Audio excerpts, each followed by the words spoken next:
Sports and youth services department द्वारा इसका आयोजन किया गया और हिमाचल प्रदेश में जो युवा आबादी है,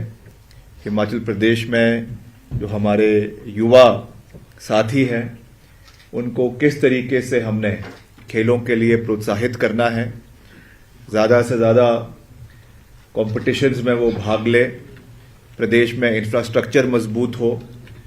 और जितने भी कॉम्पिटिशन्स अलग अलग स्तर पे होते हैं, चाहे वो आपके स्टेट लेवल के हैं, नेशनल लेवल के हैं, कॉमनवेल्थ लेवल के हैं, एशियन गेम्स लेवल के हैं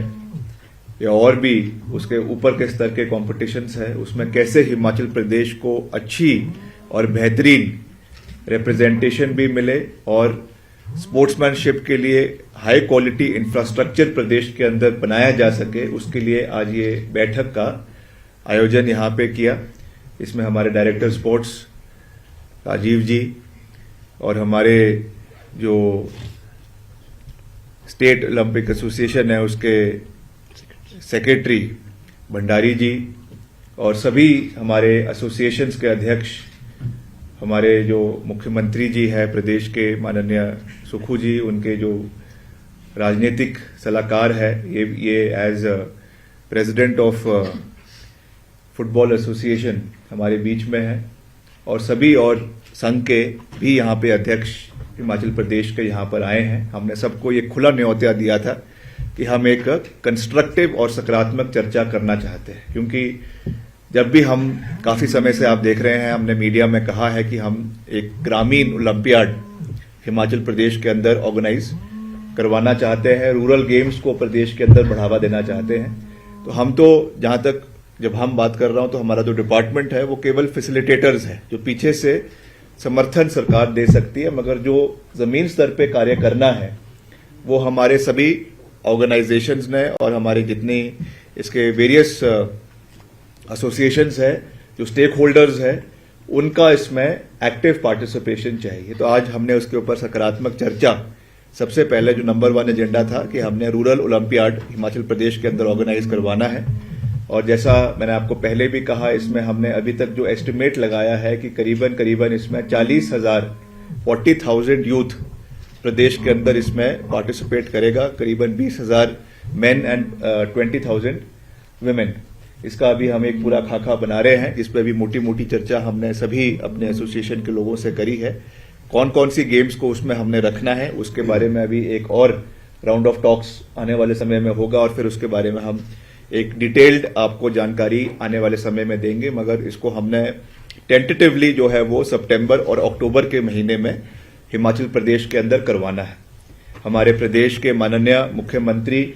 यशस्वी मुख्यमंत्री ठाकुर सुखविंदर सिंह सुक्खू जी खुद एक युवा मुख्यमंत्री है और खेलों के प्रति उनकी बहुत रुचि रहती है और जब से मैंने विभाग संभाला है उन्होंने हमेशा हमें ये आदेश दिया है, निवेदन किया है कि आप ज़्यादा से ज़्यादा स्पोर्ट्स इंफ्रास्ट्रक्चर को प्रदेश के अंदर जो है वो इम्प्रूव करें। इस पे भी हमने विस्तार से चर्चा करी है। सबके व्यू पॉइंट्स, जितने हमारे इसमें स्टेक होल्डर्स है, एसोसिएशंस है, उनकी व्यू पॉइंट्स भी इसमें हमने जो है वो जाने हैं। नंबर 1, इंफ्रास्ट्रक्चर को कैसे इम्प्रूव किया जाए, कहाँ से उसके लिए फंडिंग होगी, क्योंकि ये कोई छिपी हुई बात नहीं है कि हम एक मुश्किल फाइनेंशियल दौर से गुजर रहे हैं, इसलिए किस तरीके से उसमें हम ज़्यादा से ज़्यादा फंडिंग CSR के माध्यम से करवा जा सके। अभी मैं पीछे इम्फाल गया था, मणिपुर, जो हमारा एक्सपोर्ट्स मिनिस्टर्स की मीट हुई थी, माननीय जो हमारे केंद्रीय मंत्री अनुराग जी वो भी वहाँ पे उपस्थित थे और सभी राज्यों के वहाँ पे खेल मंत्री उपस्थित थे और उसमें भी सकारात्मक चर्चा निकल कर आई। कुछ चीज़ें हमने वहाँ से सीखी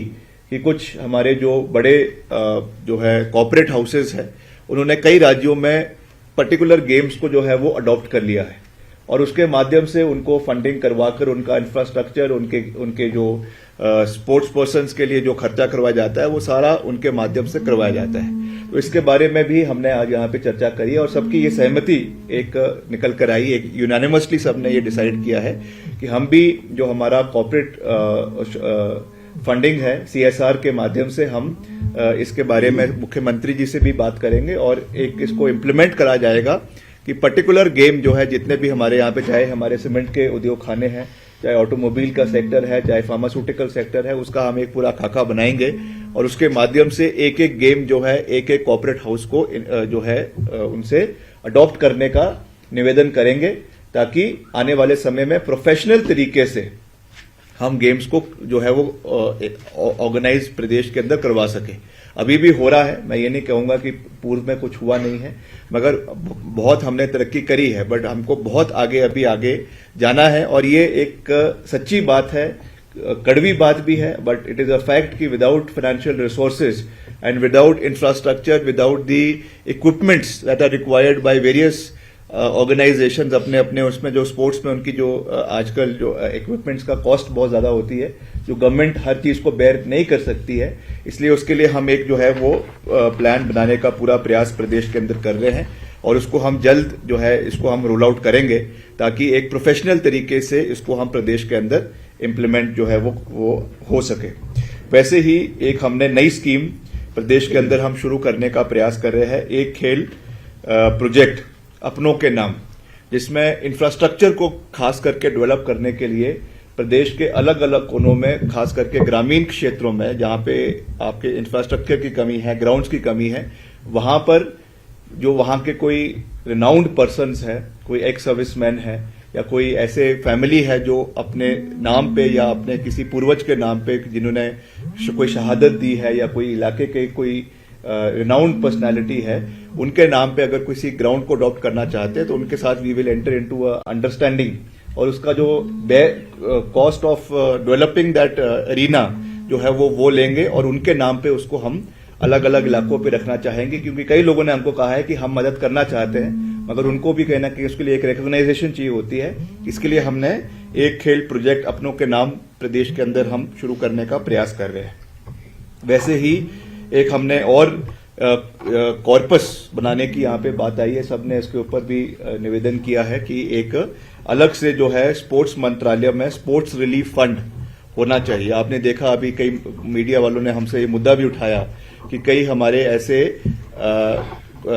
स्पोर्ट्स पर्सन्स हैं जो कम्पीट करना चाहते हैं, कोई माउंटेनियर्स है, कोई स्कीइंग के है, कोई पैराग्लाइडिंग के है, कोई और है, जो इंडिविजुअल तरीके से जो है वो फाइनेंशियल बेनिफिट नहीं कहूंगा मगर असिस्टेंस जो है वो चाहते हैं, मगर उसमें कहीं ना कहीं हमारा भी गवर्नमेंट का हाथ उसमें बंधा हुआ होता है और हम कोशिश करते हैं कि हम उनका सहयोग करने का प्रयास करते हैं, बट हमारा जो एक लिमिटेड कॉन्स्ट्रेंट्स है उसके लिए हमने एक स्पोर्ट्स मिनिस्टर्स रिलीफ फंड प्रदेश के अंदर हम अपने डिपार्टमेंट द्वारा बनाएंगे। इसमें हम इसको ओपन रखेंगे और इसमें हम जो है किस तरीके से हमने इसका फंडिंग पैटर्न करना है उसके बारे में भी, जैसे मैंने भी कहा, CSR भी होगा और चीजों से भी इसमें हम सहयोग लेने का कोशिश करेंगे, ताकि इमीडिएट अगर किसी को मदद करनी हो किसी स्पोर्ट्स पर्सन को तो वहां से इनको किया जाए और समय रहते हुए उनको उसका लाभ जो है हमारे स्पोर्ट्स पर्सन को मिल सके। एक और बात जो यहाँ पे अभी निकल कर आई है एसोसिएशन में के चर्चाओं में से कि कई जो हमारे अवार्ड्स दिए जाते हैं, फॉर एग्जाम्पल जैसे परशुराम अवार्ड है, इसमें भी एक इसकी जो सिलेक्शन प्रोसेस है वो बिल्कुल ट्रांसपेरेंट तरीके से होनी चाहिए। इसमें मैं कोई राजनीतिकरण नहीं इसका नहीं करना चाहता हूं, मगर कहीं देखा जाता है कि कभी किसी जहां सत्ता होती है या सत्ता का केंद्र है उस जिला से सबसे ज्यादा अवार्ड्स पूर्व में दिए गए हैं। मैं इसमें कोई राजनीतिकरण नहीं कर रहा हूं, हो सकता है मैटर ऑफ कोइंसिडेंस भी हो सकता है, क्या पता वहां से ज्यादा लोगों ने अवार्ड जीते हो, पर इसका एक ट्रांसपेरेंट प्रोसेस होना बहुत आवश्यक है कि किस तरीके से हम अपने प्लेयर्स को जो है वो कैटेगराइज करके उनको हम अवार्ड्स दे रहे हैं और समय पे वो अवार्ड्स दिए जाए और उसमें कोई फाइनेंशियल रिवॉर्ड भी मिलता है साथ में, that should also be given in a stipulated time frame, ताकि उसका फायदा उन युवा खिलाड़ियों को जो है वो आने वाले समय में मिल सके। तो एक ये है। बाकी जो रिजर्वेशन कोटा है इसके बारे में मैंने पहले भी बात करी है, अभी 3% है, उसको हम आने वाले समय में बढ़ाना चाहते हैं, मगर उसके लिए एक जो बात निकल कर आई है कि हमारे जो अलग अलग स्पोर्ट्स है इसको हमें कैटेगराइज करने की आवश्यकता है। मैंने कई बारी ये मीडिया इंटरेक्शन में ये बात करी है कि लास्ट जो काउंसिल की बैठक हुई थी वो काफी साल पहले हुई है और उसके बाद अभी तक हम इनको अलग अलग स्पोर्ट्स को कैटेगराइज नहीं कर पाए A, B और C में, क्योंकि हो सकता है कि कुछ हमारी जो सी कैटेगरी की गेम्स आज से 10 साल पहले थी या 15 साल पहले थी, आज वही गेम्स अंतर्राष्ट्रीय स्तर पे या राष्ट्रीय स्तर पे सबसे ज्यादा मेडल्स हिमाचल को या और राज्यों को ला रही है। इसलिए हमें इनकी स्पोर्ट्स काउंसिल की बैठक करके जल्द से जल्द इन गेम्स को कैटेगराइज करना है, ताकि जो सबसे ज्यादा जिसमें हमको मेडल्स का स्कोप है या सबसे ज्यादा जो लाइमलाइट में गेम्स रहती है, they have to be brought in section category A, और उस तरीके से उनका डिवीजन होगा, ताकि क्लियर बात है कि हरियाणा ने भी ये पॉलिसी रखी है और राज्यों ने भी ये पॉलिसी रखी है कि हमको जो सबसे ज्यादा मेडल्स लाएगा और जो सबसे ज्यादा जिसका अच्छा कंपटीशन रहेगा, उनको सबसे ज्यादा हम जो है वो अपने डिपार्टमेंट द्वारा पूरा सहयोग आने वाले समय में देंगे, क्योंकि ultimately everything boils down to competition. Healthy competition होना चाहिए, और कंपटीशन में जो सबसे ज्यादा कम्पीट कर नाम रोशन प्रदेश का कर रहा है, उसको सपोर्ट करना ये हमारा जो है वो दायित्व बनता है। इसके ऊपर हम कार्य करेंगे। तो ज्यादा लंबी बात ना कहते हुए फिर से मैं एम्फेसिस दूंगा 2 पॉइंट्स पे जो आज इस मीटिंग से निकल कर आया है। एक तो जो हमारा रूरल ओलंपियाड हम प्रदेश के अंदर करने जा रहे हैं, क्योंकि पहले तो मैंने एज अ सिर्फ एक स्पोर्ट्स मिनिस्टर के रूप में ही वो बात करी थी। जैसा मैंने कहा, हम तो सिर्फ फैसिलिटेटर्स हैं, मगर आज जो उसके हमारे जितने भी एसोसिएशन के सब मेंबर्स हैं, सब प्रेसिडेंट्स हैं, जनरल सेक्रेटरीज हैं, इनसे भी हमने इसके ऊपर एक सकारात्मक चर्चा करी है, और अब मैं कॉन्फिडेंस के साथ ये बात कह सकता हूं कि हम इसका पूरा एक रूपरेखा बनाएंगे, और सितंबर अक्टूबर के महीने में एक रूरल ओलंपियाड बहुत बड़े स्तर पे हिमाचल प्रदेश के अंदर करवाया जाएगा, जिसको पूरे प्रोफेशनल तरीके से प्रदेश के अंदर हम उसको इम्प्लीमेंट जो है वो करेंगे। और एक एनुअल कैलेंडर की भी बात निकल कर आई है कि एक स्पोर्टिंग कैलेंडर हर साल जो है वो बनाया जाएगा। अभी क्योंकि जो गेम्स हो रही है अलग अलग एसोसिएशन द्वारा अपने स्तर पर होती है, कुछ डिपार्टमेंट द्वारा भी होती है, मगर एक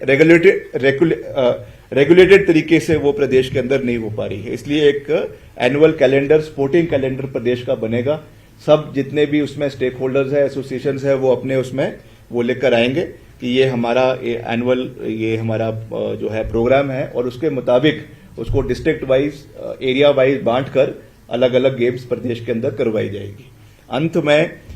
क्योंकि हम पारदर्शिता में, ट्रांसपेरेंसी में पूर्ण विश्वास रखते हैं, इसलिए हम स्पोर्ट्स पॉलिसी आने वाले समय में फिर से प्रदेश के अंदर सकारात्मक तरीके से लाने का पूरा प्रयास करेंगे, क्योंकि हम चाहते हैं कि जो भी एसोसिएशंस हो, किसी भी एसोसिएशन का राजनीतिकरण नहीं होना चाहिए। ये दुर्भाग्यपूर्ण है कि पूर्व में ऐसा हमको केवल हिमाचल में ही नहीं मगर और राज्यों में भी देखने को मिला है कि फॉर पॉलिटिकल बेनिफिट्स जो है वो स्पोर्ट्स एसोसिएशंस का दुरुपयोग हुआ है, और इस चीज को हमें प्रदेश के अंदर रोकने की आवश्यकता है। आज हम हैं सत्ता में, कल कोई और हो सकता है, परसों कोई और हो सकता है, कंटिन्यूटी में कोई नहीं रहता है, मगर ये हमारा दायित्व बनता है कि हम एक ट्रांसपेरेंसी हमारे स्पोर्टिंग एसोसिएशंस में लेकर आए, ताकि जो भी खिलाड़ी एसोसिएशन में आते हैं, एसोसिएशन का चाहे जनरल सेक्रेटरी के रूप में, चाहे अध्यक्ष के रूप में, एक प्रॉपर लेट डाउन गाइडलाइंस के हिसाब से आए, बाकायदा उनके इलेक्शंस हो, बाकायदा उनका समय का टेन्योर हो, और कुछ टेन्योर जो उनका जब टेन्योर पूरा हो जाएगा उसके बाद they should step down and new people should be brought in, and preferably जो है जिनकी स्पोर्टिंग बैकग्राउंड है, जिन खिलाड़ियों का, उनको इसमें जो है वो प्राथमिकता मिलनी चाहिए। तो उस पर उसका एक पूरा जो है एक खाका बनाया जाएगा। पहले हमने 2000 आई थिंक 15 या 16 में इसके लिए एक जो है स्पोर्ट्स बिल इनिशिएट किया था, मगर उस समय वो जो है पारित नहीं हो पाया था। उसके ऊपर हम चर्चा करेंगे कि whether that has to be reintroduced, उसको उसके एम्बिट में लाना है, या स्पोर्ट्स पॉलिसी से ही हमारा काम जो है वो जो है पूरा हो जाएगा। उसके बारे में हम लीगल ओपिनियन भी आने वाले समय में लेंगे। पर मैं फिर से इस बात को रिइटरेट कर रहा हूं कि ये किसी भी राजनीतिक दृष्टिकोण से नहीं है, ये केवल और केवल जो है खेल संघों के अंदर प्रोफेशनलिज्म लाने के लिए है। क्योंकि मैं आप लोगों के माध्यम से भी ये आह्वान करना चाहता हूं, अगर हम ऐसे ही चलते रहेंगे कि नई सरकार बनेगी, उसके साथ नए जो है एसोसिएशंस के अध्यक्ष बनेंगे और ये चीजें होंगी, तो उससे जो है हम we are not doing any good to the sporting fraternity of Himachal Pradesh, and we owe it to the people of Himachal Pradesh, particularly the youth of Himachal Pradesh, that we set a healthy precedent for them for the times to come. इसलिए हमको कहीं से शुरुआत करने की आवश्यकता है, कहीं से एक कदम उठाने की आवश्यकता है. हो सकता है कदम कड़वा हो सकता है कहीं ना कहीं कदम किसी को अच्छा ना लगे, मगर हम in the larger interest of the state and in the larger interest of the youth of the state इसको हम करेंगे. तो ये मैं आपसे कहना चाहता था. अंत में ये हमारे कुछ 2-3 और महत्वपूर्ण सवाल यहाँ पे उठाए थे. जो हमारा वाटर गेम्स है, पर्टिकुलरली रिवर राफ्टिंग है और पैराग्लाइडिंग है, एडवेंचर स्पोर्ट्स है. इसके लिए कोई भी रेगुलेटरी बॉडी आज हिमाचल के अंदर नहीं है. आप देख रहे हैं, आए दिन देखते हैं अखबारों में, कभी कोई दुर्घटना हो जाती है, कई पर्यटक की बीड बिलिंग में मृत्यु हो गई, आपके कांगड़ा के अंदर मृत्यु हो गई, कहीं रिवर राफ्टिंग में कोई हादसा हो गया. तो ये अभी एक बड़ा हैपैजेड एक ऐसा एरिया है जो है एम्बिग्विटी जिसको कह सकते हैं, उसमें बहुत ज्यादा है. क्योंकि टूरिज्म डिपार्टमेंट कहता है ये हमारा है, स्पोर्ट्स डिपार्टमेंट कहता है ये हमारा है, और कोई डिपार्टमेंट अर्बन डेवलपमेंट का कोई हिस्सा होगा तो वो बोलेगा ये हमारा है. इसलिए इसके लिए हमको एक कमेटी बनाकर रूल्स एंड रेगुलेशंस इसकी होनी बहुत आवश्यक है. क्योंकि हमको ये देखना है हम किसी की लाइफ और डेथ के साथ जो है वो खेल रहे हैं. इस तरीके का कोई बाहर से कोई आया है और उसका फिर जब कोई एक्सीडेंट होता है, कोई कहीं पे राफ्टिंग से कोई किसी की डेथ हो गई या पैराग्लाइडिंग से किसी की डेथ हो गई है, फिर नी जर्क रिएक्शन क्या है, नी जर्क एकदम से फिर जो है एसडीएम और आपका डीसी एक्शन ले लेगा कि उसको बंद कर दो. ये नहीं देखेंगे कितना उस व्यक्ति ने कितना पैसा लगाकर, किसी ने लोन लिया हुआ है, किसी ने कोई उसमें 10 लाख का, 15 लाख का, 20 लाख का, किसी ने कोई इकट्ठे पैसा करके वो इन्वेस्टमेंट करी हुई है और हम उसको रातों रात बंद कर देंगे, उस बेचारे का तो बिजनेस खत्म हो जाएगा.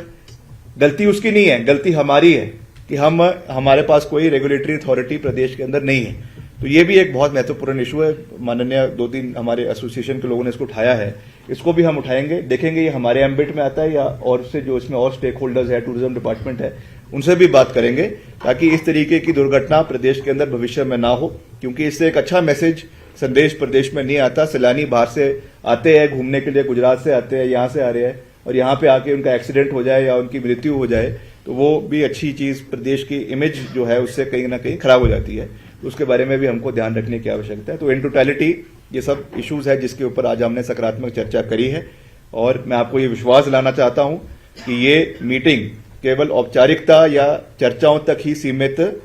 नहीं रहेगी. In the times to come इसको हम अमली जामा बनाएंगे, प्रदेश के अंदर इम्प्लीमेंट करेंगे. मैं नहीं कह रहा हूं कि हर चीज, जितने भी चीजें निकल कर आई है, हर चीज को हम पूरा करेंगे, that is not possible, but we will. हम 2-3 जो है इसमें अपने प्रायोरिटीज सेट करेंगे, उस पर हम काम करना शुरू करेंगे. मुख्यमंत्री जी से भी मैं इसके ऊपर चर्चा करूंगा. जैसे मैंने कहा कि वो भी बड़ा कीन इंटरेस्ट इस पे लेते हैं, तो जो भी उनके भी इस पे गाइडलाइंस होगी किस तरीके से हमको उसको प्रदेश के अंदर बढ़ाना है, उस पर हम बात करेंगे. आप सब आए, आप सबका बहुत बहुत धन्यवाद. Thank you very much. दो सवाल ये है,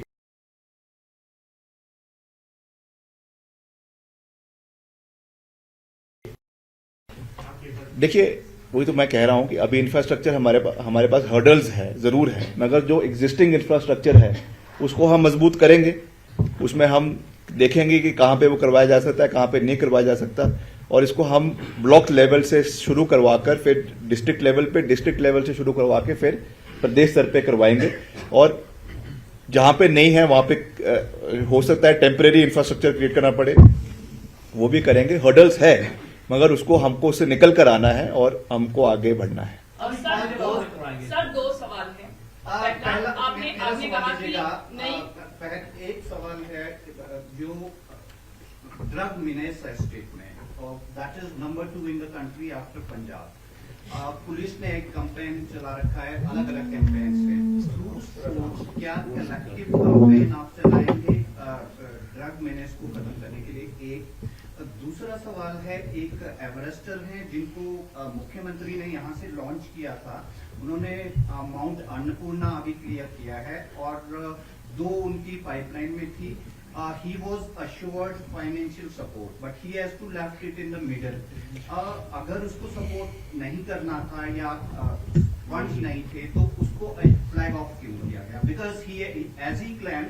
ही हैड ऑफर्स फ्रॉम न्यूजीलैंड, पर लेकिन वो कह रहे थे कि उनके क्लब का फ्लैग लेके जाना। ही रिफ्यूज, ही सेड कि मैं इंडिया का फ्लैग लेके ही जाऊंगा, और वो छोड़ के वापस आ गए। दोनों सवाल। देखिए ऐसा है, हमारे we stand by all our sports person, चाहे वो माउंटेनियरिंग के हैं चाहे वो और किसी इंडिविजुअल गेम्स के हैं, मगर जैसा मैंने अपने बात में ही कह दिया, पहले ही कहा कि हमारे पास इसके लिए फंड कॉन्स्टेंट्स है, और हम इनिशियली हमने उसमें ऐसा नहीं, I don't want to go into कि हमने कितना मदद किया क्या नहीं किया, that is a matter of record, और वो चीज़ अभी बोलना अच्छा नहीं लगेगा। बट हम इसको अब एक पॉलिसी के तहत करना चाहते हैं। एक पिक एंड चूज हम किसी के लिए करें किसी के लिए ना करें, that will not send a good message. I am sure वो है जो जिनका आप नाम ले रहे हैं, he is a very good sports person and उन्होंने हिमाचल का नाम रोशन किया है, but we have to have it for everybody.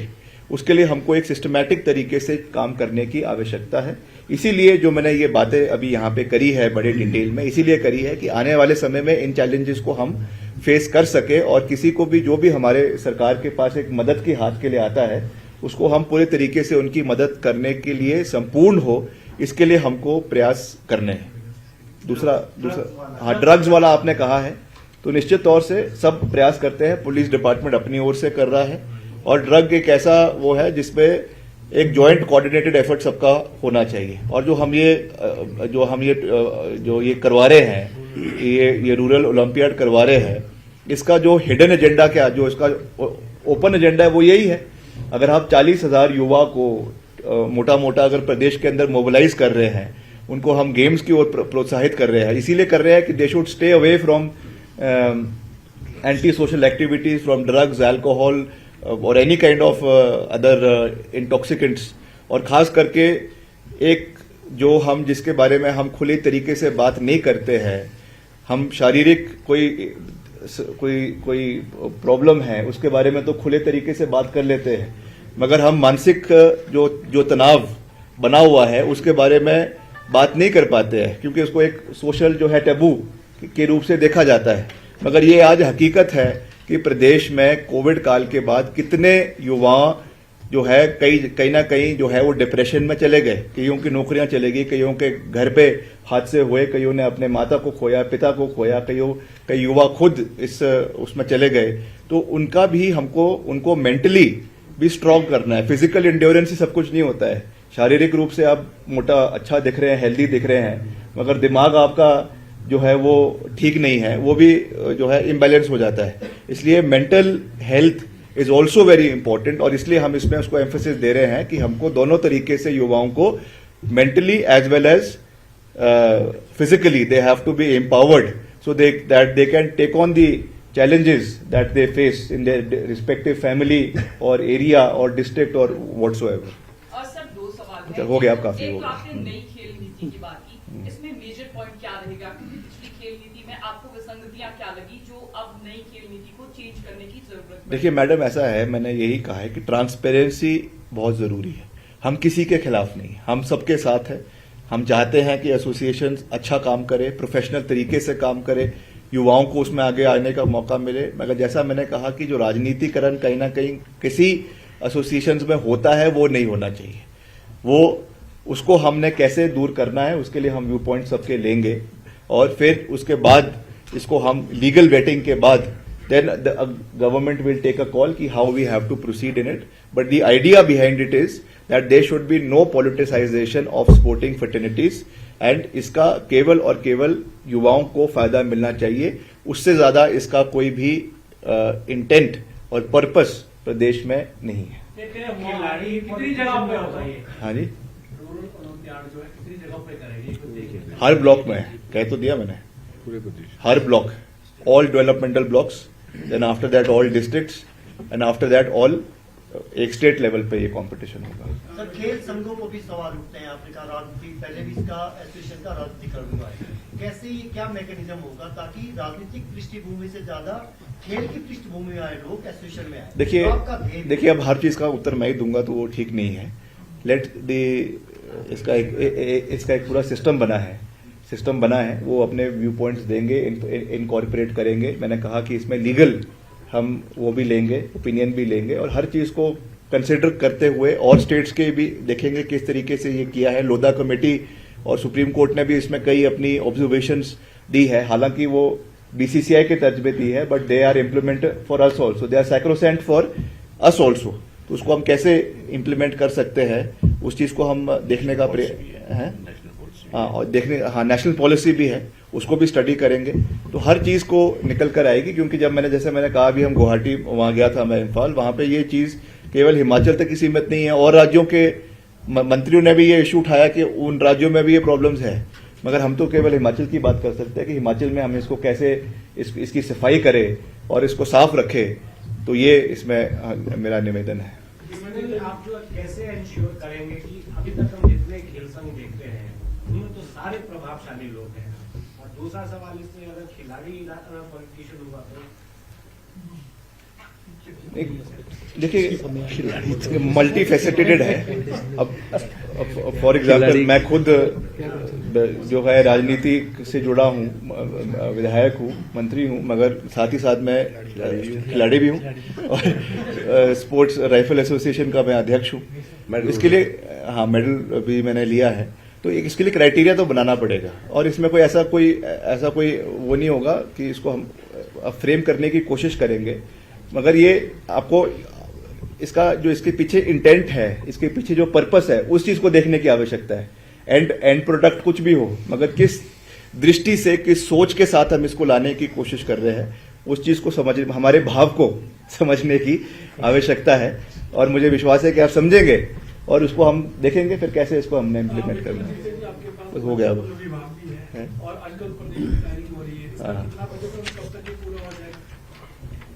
आज तो वैसे जो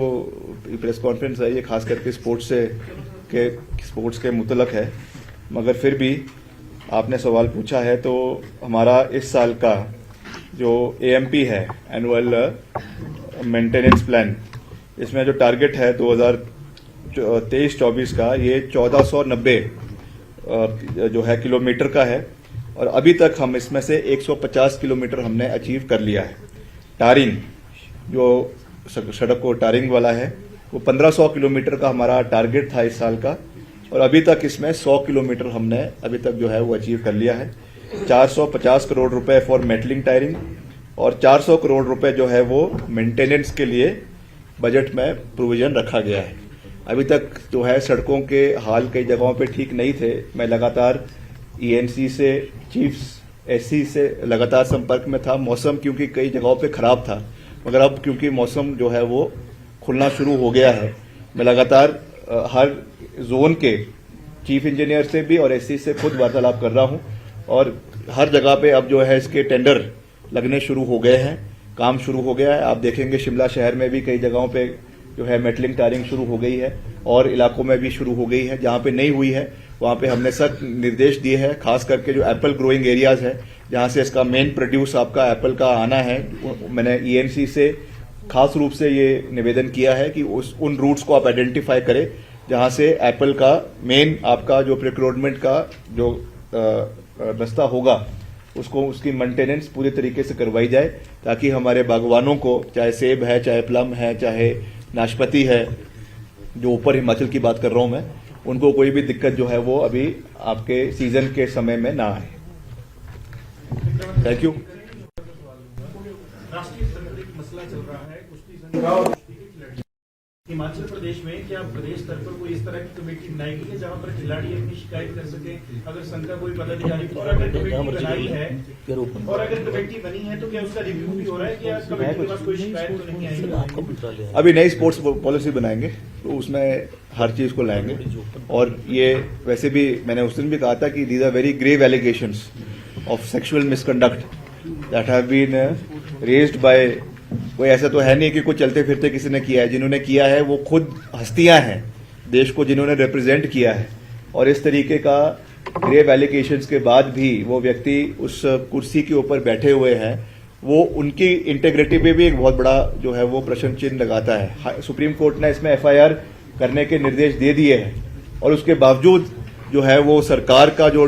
ढीला रवैया है ये बिल्कुल भी ठीक नहीं है। एक और सरकार कहती है, केंद्र सरकार कहती है कि बेटी